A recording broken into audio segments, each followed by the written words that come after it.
Alexander the Great Podcast, episode 13. Thank you to everyone who's written a review. Thank you to everyone who's sharing the podcast, because someone is sharing it, because I can see more and more people are downloading it. Thank you everyone so much. Thank you for donating. Thank you for writing a review. If you write a review and it's read out on the podcast, you're going to receive a gift from me all the way from Greece. Today's episode, we're going to be talking about Aristotle. Aristotle was a heck of a man. I mean, a whole podcast could be dedicated just to the works of Aristotle. I'm going to do just 2 episodes. Alexander would often say that though Philip gave him life, Aristotle taught him the good life. Zin και ευζin, they would have said. So zin is life and ευζin is the good life, which was taught by Aristotle. He was a great man. Let's look a bit at his work. Thank you. Bye-bye. Let's talk about the first true influencer, Aristotle, in Greek Aristotelis, the philosopher with the biggest influence in science, philosophy, and many other things, as we're going to see. He for sure is one of the most famous philosophers of all time. But why, you may ask? Well, he studied many subjects in his lifetime, such as poetry, political science, zoology, psychology, and was the first person in history to keep an archive for what he was studying. We know he knows he was the first person to do so, as we see in his works on the soul. He starts off by acknowledging there is no other work like this, so let me explain to you what the subject is. And then he talks about what other philosophers have said, making him the first historian of philosophy. He was a pioneer in all aspects of human knowledge. He was the first person to write about everything. Of course, he was writing his own truths. Some he got right, others not so much. He was the first person to observe that the planet Mars is behind the moon, because he had noticed the moon pass over Mars. This proves to some people that he had amazing eyesight. He was the first empirical philosopher of the Western world. The Indians around 600 BC were working on something. So we finally found something the Greeks didn't do first. By empirical, I mean he who acts according to his or her experiences alone. Empirical comes from the Greek word ebiria, meaning experience. But first, are you experienced? Have you ever been experienced? Well, I am, maybe. Other famous empirical philosophers are John Locke, Spinoza, Hume, and many others. Quite a bit of Aristotle's work has been lost, but what we have is amazing in scope. We have his theoretical and very philosophical in nature work, like the Metaphysics, the Nicomachean Ethics, his books on politics, and so on. But we also have his work on zoology, which shows us that Aristotle was very curious to see what animals look like on the inside. He didn't mind getting his hands dirty. Whatever he found, he would write it down. This is where the spleen is, the testicle, the stomach, and that's how the science of zoology was started. Being the first zoologist, he was the first to realize dolphins were mammals. He also created logic. Seems a bit strange to think of a world without logic, but he was the first to say if A is true and B is true, then C must be true. For example, all men are mortal. Socrates is a man. Therefore, Socrates is mortal. We can see how he arrived at the conclusion that dolphins are mammals, right? Mammals don't lay eggs. Dolphins don't lay eggs. Therefore, dolphins are mammals. He was the first to study literature in his Poetics, which is still being studied today in many universities. This you don't see often. A philosopher of that time talking kindly of poetry and art. Plato, Aristotle's teacher, as we will soon see, had famously banished poets from his perfect state that he describes in his Republic, which is a little bit unfair of me to just mention. An entire book can be written describing why Plato would decide to do so, mostly because it's a paradox. We are reading about Plato's opinion on the perfect government from a fictional discussion Socrates had with a bunch of people that didn't even live in the same time frame. If Plato is against work that comes from a literary form, why is he using it to put his ideas forward? I know I'm going from one extreme to another, but as one of my many role models, Jordan Peterson, says, it's in the extremes we can find the truth, something like that. Plato was a student of Socrates. All his work, or what we have left, are in a form of dialogue. Plato's protagonist, for the most part, was Socrates. Plato was incredibly masterful about giving us information about Socrates' philosophy and his own. Even today, many people confuse the point of view of the two. Socrates did not believe in writing books. He thought it was more important to teach philosophy rather than writing it. A book can't answer back at you. It can't correct you if you're saying something wrong. So Socrates, to teach himself and his students, would wander around the market and the gyms of Athens and would ask renowned Athenian citizens about various questions on various subjects, such as what is fair, what is virtue, what is love, and other similar things. And always, at least in Plato's work, the person Socrates was having a discussion with would come clean at some point and say, you know what, Socrates, I actually don't know what I'm talking about. Please tell me. Then Socrates would give his answer depending on how the other person responded to his previous questions, leaving the other guy in a probably more confused state he was before their talk. For example, Socrates asked a man called Ephthydemus if he thinks deception is immoral. Of course, yes, says Ephthydemus. Yes, but, says Socrates, what if your friend is threatening to kill himself, and you steal his knife? You have deceived him, yes? Yes, says Ephthydemus. Do you think this action is immoral? No, says Ephthydemus. So you were wrong to think that deceit was wrong and immoral. It would go on like this. Until they reached what is truly an act of deception or what it means to be deceptive. Another time, Socrates was talking to a military general. The general thought he knew what it meant to be courageous. After a long conversation, he left feeling confused and probably pissed off at Socrates for messing up his mind. And it's this kind of stuff he would pull on a man called Melitos, and he then took him to court in the year 399.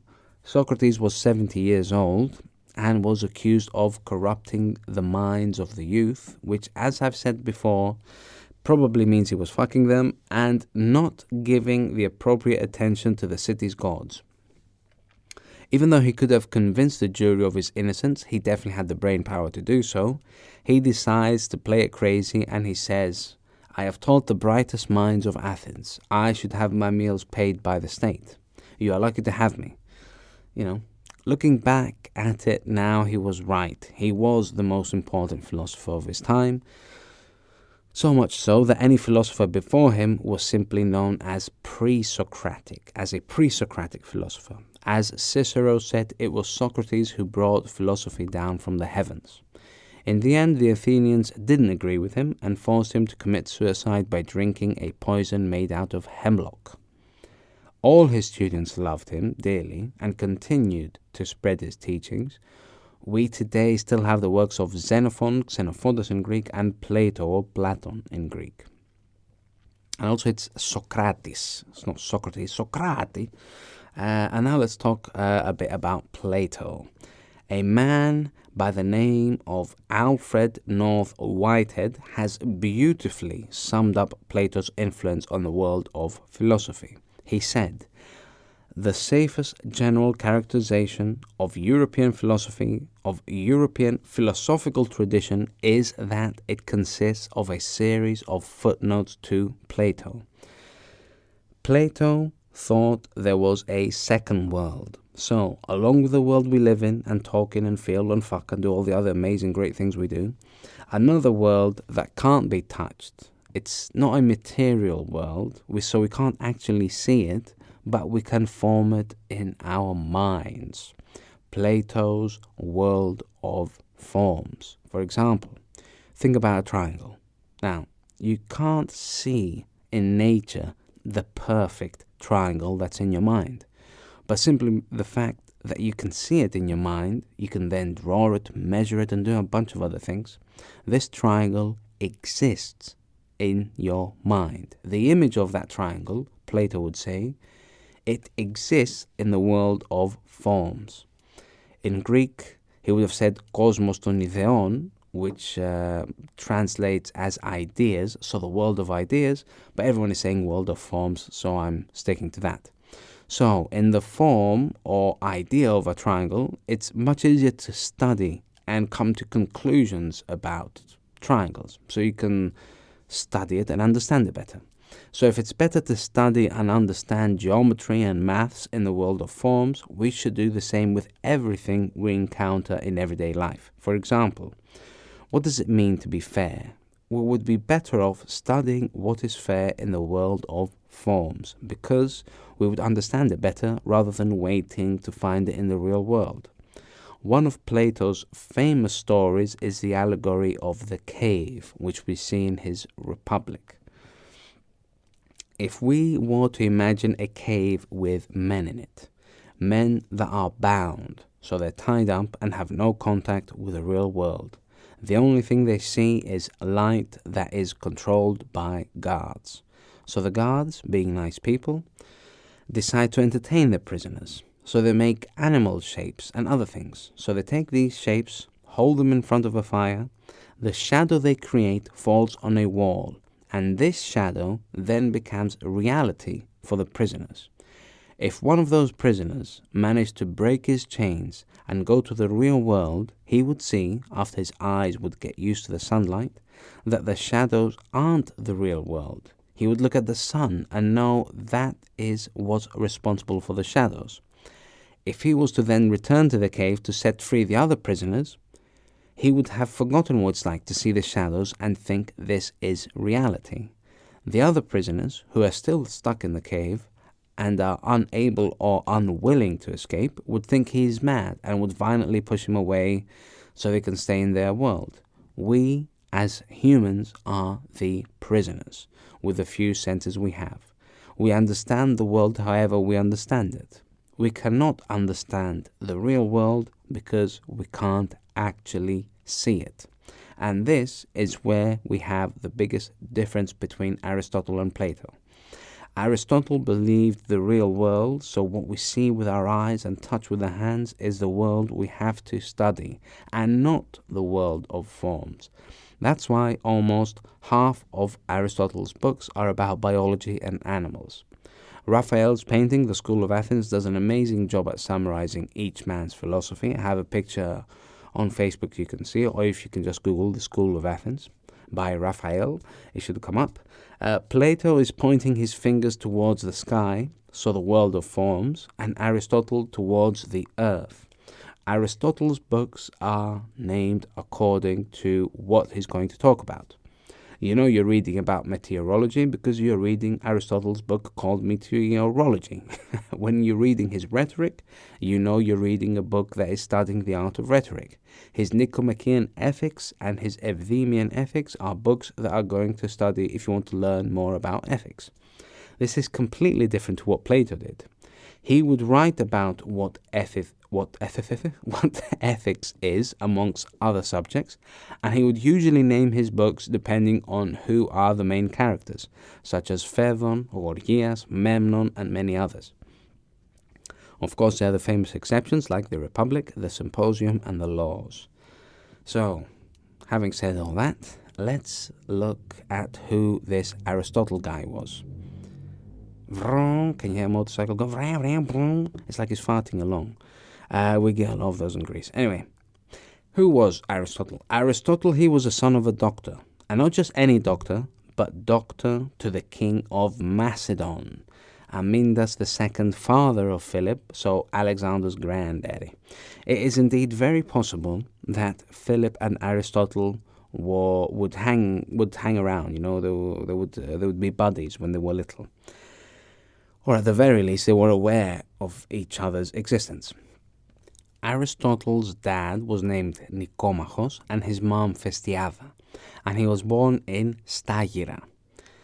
Now, as many Greeks of that era, they wanted to show that they were related to some great hero. Alexander, I remind you, is related to Hercules from his dad's side and to Achilles from his mother's side. Aristotle was a descendant of Machaonas, who was the child of Asclepios, god of medicine. Aristotle was also the youngest of three. His brother was called Arimnistos and his sister was called Arimnisti. When he was 12 years old, his parents died, and his sister and brother-in-law, whose name is Proxenos, take care of little Aristotle. It's mostly Proxenos who tutored him. That's until he was 17 years old, and he is sent to Athens so he can study in Plato's academy. Students there are taught philosophy, maths, and astronomy. The way students were taught here was different when compared to other schools. In the academy, Plato would present his students with a problem, and then he would encourage them through dialogue to find the truth. In the academy, Aristotle will start off as a student and will eventually become a teacher. He will stay there for 20 years until Plato dies in 347. Now, Aristotle was the greatest student Plato ever had, but he was not made director of the academy. This role was given to Plato's nephew, Speusippos. Apparently, Aristotle was pissed off about this, so when he gets an invitation from Hermias, he thinks, why not? So he welcomes a new challenge. Now, this guy Hermias, he has an amazing story. He was a eunuch, meaning his balls were chopped off or something along those lines. He did also other tricks, I think, anyway. And he was a slave to Evolos, who was a banker and tyrant of Atarna in Asia Minor, opposite Lesbos. He was freed by his master and sent to Plato's academy and became close friends with Aristotle. And then when Evolos dies, so his former master, he, Hermias, takes charge of governing Atarna. What incredible life this person had. And anyway, let's get back to our storyline. It was 347, I remind you, right? This was when Athens was sending embassies to various Greek cities, asking them if they can help against Philip. So there are hostile feelings towards foreigners like Aristotle. So he bounces off to Atarna and stays there for 3 years. He teaches philosophy mostly by observing the natural world. He gets along well with Hermias. Apparently he convinces him to have a gentler and fairer tyranny. Aristotle also married his daughter, Pythiava. Don't ask me how eunuchs have daughters. Maybe she was adopted, or maybe she was his niece or something crazy like that. But that's what they say anyway. And they have their own daughter, Pythiava the younger. Hermias had heard that Philip was planning a campaign against the Persians, and his goal was to liberate some Greek cities. So he forms an alliance with Philip. The Persians find out about this and have Hermias crucified. Motherfuckers. He was arrested by Memnon, one of Alexander's greatest future enemies. There's a story that he waited silently and stoically and agreed only to talk to the king of Persia.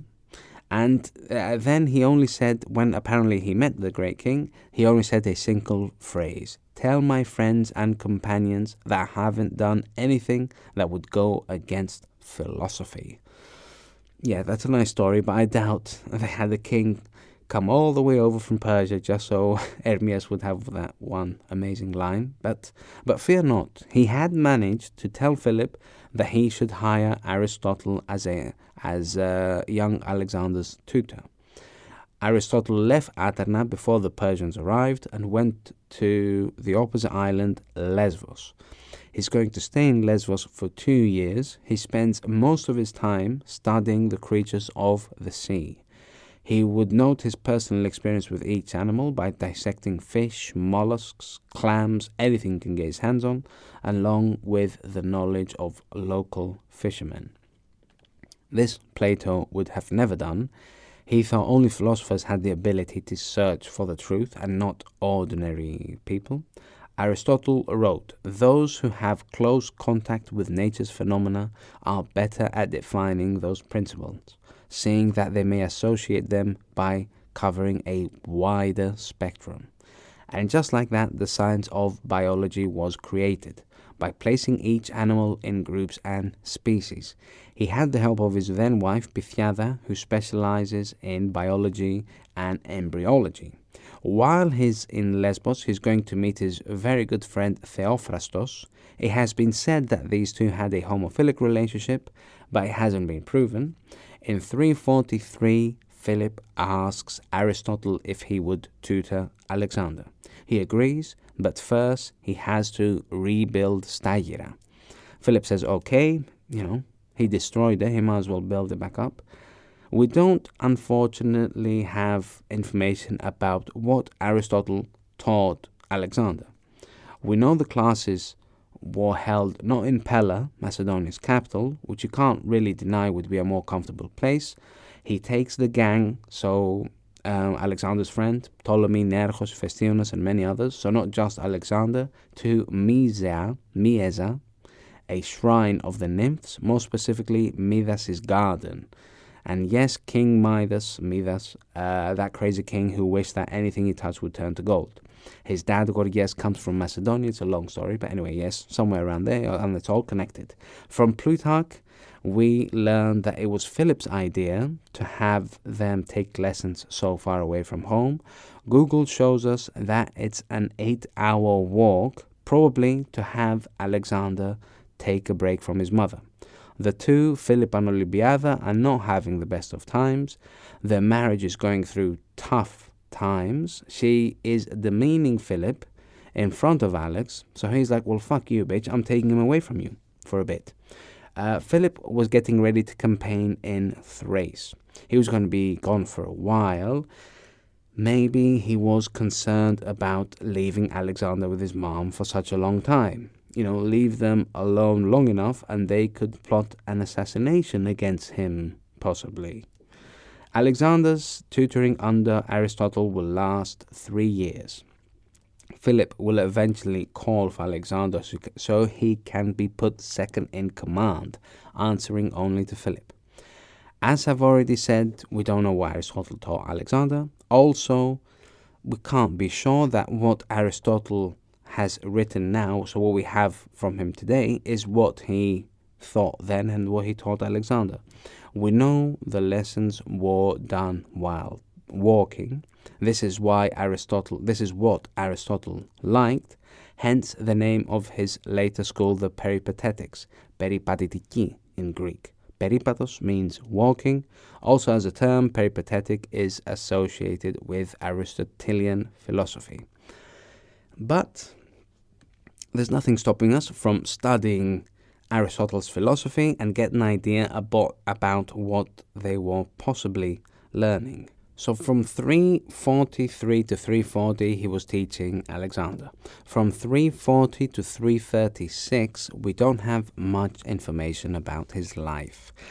Possibly he was living in Illyria and Epirus with Theophrastos and worked on his philosophy. In 338, Plato's nephew Speusippos died, and again Aristotle was not made director of the academy. In 336, the same year Philip died and Alexander was made king, he moved to Athens and started his Peripatetics school in the Lyceum of Athens.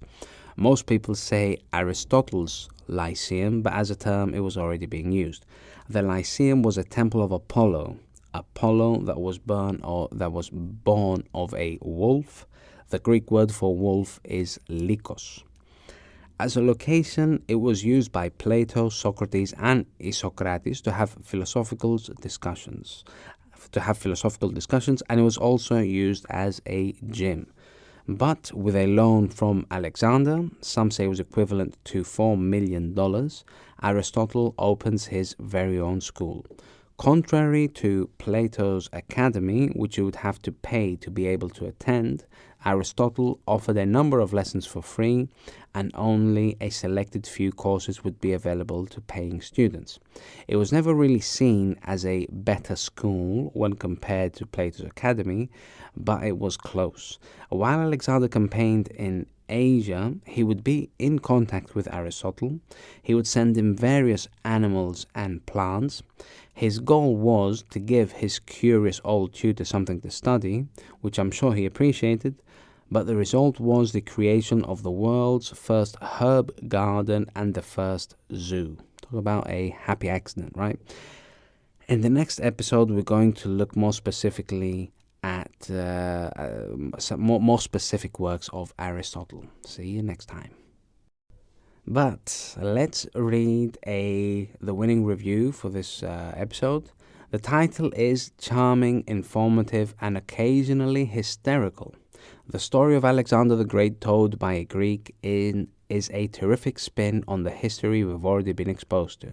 Simply hearing Greek names and the names of figures from the history pronounced in the proper way is really cool.